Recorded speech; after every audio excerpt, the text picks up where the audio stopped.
dears, and welcome back to my corner of the internet. I'm Shannon, and today I've got another spoiler-free review to share with you guys. I grabbed a copy of the book we're going to talk about tonight a couple of days ago from NetGalley. Always love when I get to read books early, thanks to them.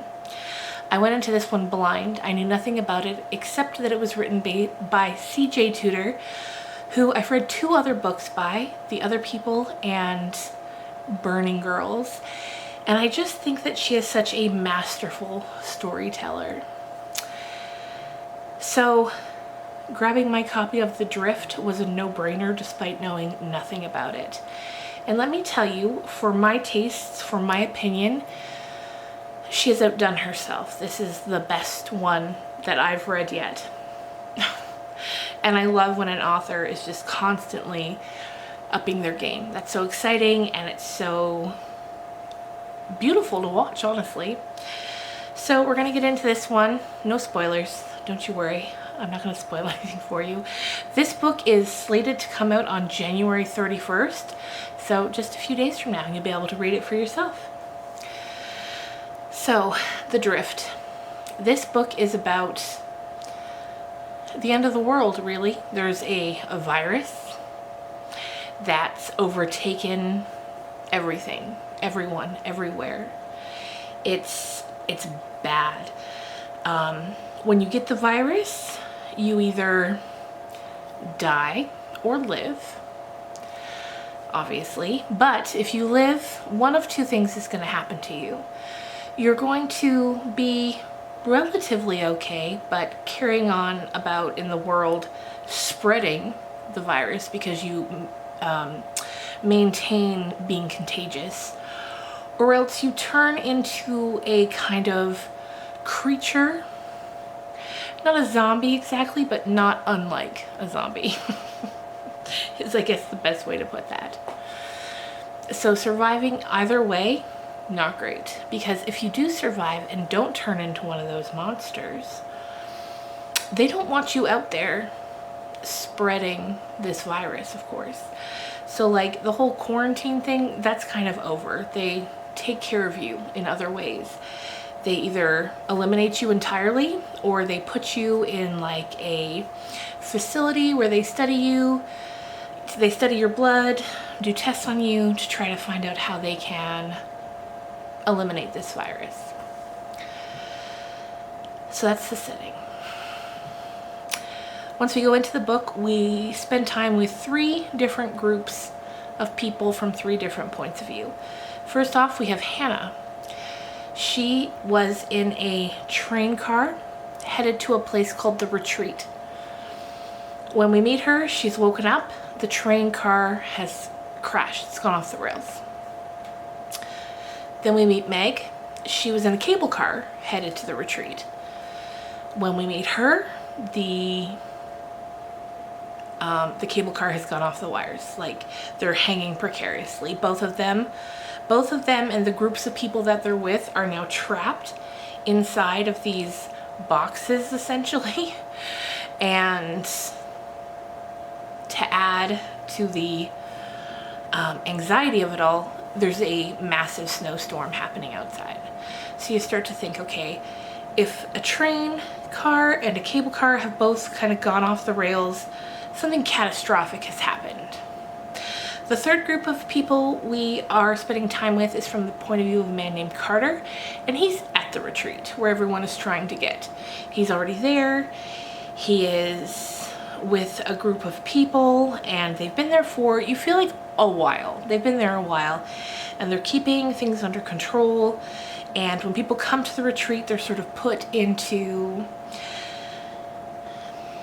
you don't want to call them cages because they're not cages, but they're put into places where they can be watched and studied, I guess you'd say. So throughout the book, we are going back and forth between these three perspectives, and we're getting them in order. It's Hannah, Meg, Carter. Hannah, Meg, Carter.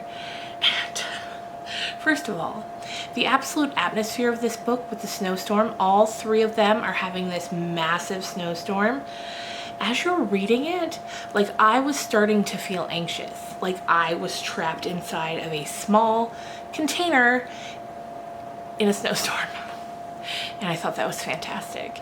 The way she builds atmosphere and dread and anxiety is just perfect. And I could not put this book down. I started it last night, I finished it this evening, and I couldn't put it down. And I've experienced that with CJ's writing before with The Burning Girls. I loved it. I loved it so much. As soon as I finished it, I brought it up to my mom and had her read it, and she loved it. The other people, I loved that as well. She just has such a masterful way of crafting a story. I don't know how else to word it. She's unlike a lot of other writers that are writing these sort of thrillers, I guess you would call them. It's definitely a thriller. As everything is happening, you're feeling it with these people, and you're so scared and you don't know what's going to happen to them. And the way it plays out, I guess the best way I can word it is it plays out the way it would play out. Take that however you want, but I 100% recommend this book. 5 stars from me, 2 thumbs up, would recommend. If you've read anything from CJ before, you know what I'm talking about. You know how she builds these stories. So if you've read her before and loved her, definitely check her out. If you haven't read her before, I would say this is the perfect place to start. There's a lot of carnage, there's a lot of messiness, but what else would you expect from such a story when, you know, when we're at the end, when we're at the end of the line in terms of humanity? It's what you'd expect, and I thought it was beautifully done. And I cannot wait to see what she comes out next. I think next is a short story collection, which I am very excited for because I love her novels, and I can't wait to see what she does with a short story, because I'm always so impressed with people who can pack a punch in a short amount of pages.